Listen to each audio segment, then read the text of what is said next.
ஜோதிட வணக்கம்.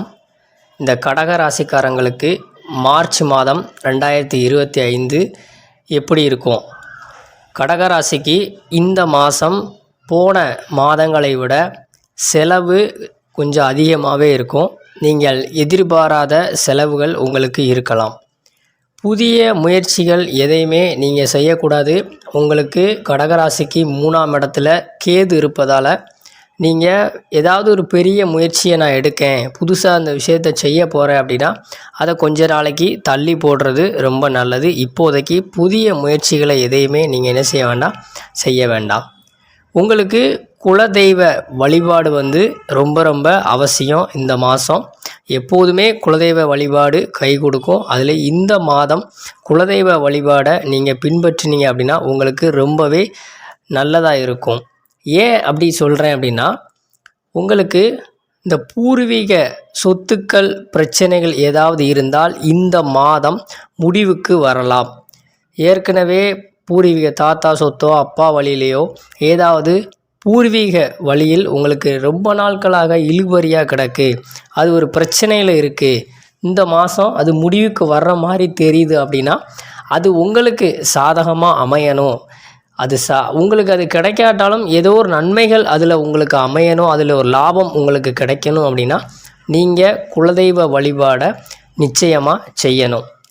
அதே மாதிரி அந்த மாதிரி பூர்வீக சொத்துக்களாக இருக்கட்டும், இல்லை பொருள் நீங்கள் மாற்றிக்கிறதா இருக்கட்டும், ஏதோ ஒரு விஷயம் செய்யறதா இருந்தாலும் அது வாய் வழி வாக்கு மூலம் கொடுக்காமல் எழுத்துப்பூர்வமாக செய்வது நல்லது.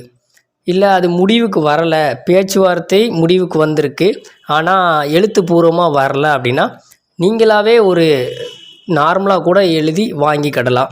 ஸோ எழுத்துப்பூர்வம் இல்லாமல் எந்த ஒரு இதையும் நீங்கள் உறுதி பண்ணாதீங்க. திருமண பேச்சுக்கள் முடிவுக்கு வரும். அடுத்த மாதம் திருமணம் நடக்கும் அப்படின்னு சொல்ல முடியாது. வரக்கூடிய மே மாதம் அந்த காலங்களில் திருமணம் நடந்தாலும் அதற்கான பேச்சுக்கள் முடிவுக்கு வரும். அதே மாதிரி கடகராசிக்கு சிலவங்களுக்கு தன்னோட அப்பாவோட வேலையை பொறுப்படுத்தி பார்க்கக்கூடிய சூழல் உருவாகும். ஸோ அப்பாவுக்கு சில காரணங்களால் அந்த வேலையை தொடர முடியாது, வெளியே போகிறாங்க, அந்த மாதிரி சூழ்நிலைகள் இருந்தால் அந்த வேலையை இவங்க கடகராசிக்காரங்க எடுத்து அதை பொறுப்படுத்தி பார்ப்பாங்க. தன்னோட தொழிலாகவும் மாற்றிக்கிறதுக்கான ஒரு வழியும் இந்த மார்ச் மாதம் இருக்குது. பூர்வீக வழி, பாரம்பரியம், தகப்பன் வழியில் உங்களுக்கு ஏதோ ஒரு மாற்றம் நிகழும். கண்டிப்பாக அது லாபமாக இருக்கும். உங்களுக்கு முடிந்த வரையில் உங்கள் சுய ஜாதகத்தில் நல்ல தசா புத்திகள் நடந்தால் உங்களுக்கு அது சாதகமாக இருக்கும். இல்லை என்றால் அது உங்களுக்கு பாதகமாகவோ ஏதோ ஒரு நட்டமாகவோ இருக்கலாம். ஸோ எதுவானாலும் நீங்கள் கடவுள் மேல் பாரத்தை போட்டு குலதெய்வ வழிபாடை நீங்கள் செய்தீர்களானால் அது உங்களுக்கு சாதகமாக நிச்சயம் அமையும். செலவு அப்படிங்கிறதுல கொஞ்சம் கவனமாகவே இருங்க. மருத்துவ செலவுகள் இல்லாமல் மற்ற செலவுகள் உங்களுக்கு நடந்தால் அதை நீங்கள் சந்தோஷமாக ஏற்றுக்கொள்ளுங்கள். அது ஊதாரித்தனமான செலவுகள் இல்லாமல் கொஞ்சம் பார்த்துக்கிறது ரொம்ப நல்லது. ஸோ தகப்பன் வழியில் உறவுகளை முறிக்காமல் உங்களுடைய பிரச்சனைகளை நீங்கள் ஹேண்டில் பண்ணுங்கள்.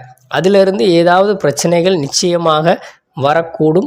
அந்த பிரச்சனைகளை நீங்கள் சமாளிப்பது உங்களுடைய தனித்திறமை.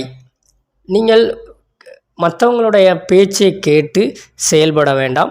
ஏதோ ஒரு பிரச்சனை இருந்தாலும் அதை கொஞ்சம் பொறுமையாக யோசித்து முடிவெடுங்க. எழுத்துப்பூர்வமாக சில விஷயங்களை செய்வது உங்களுக்கு பிற்காலத்தில் கை கொடுக்கும். அதனால் யாருக்கும் அவசரத்தில் வாக்கு கொடுக்க வேண்டாம். பொறுமையாக யோசித்து முடிவு எடுங்க. மற்றபடி இந்த கடகராசிக்கு மார்ச் மாதம் பொதுவாக நல்லதாகவே இருக்குது.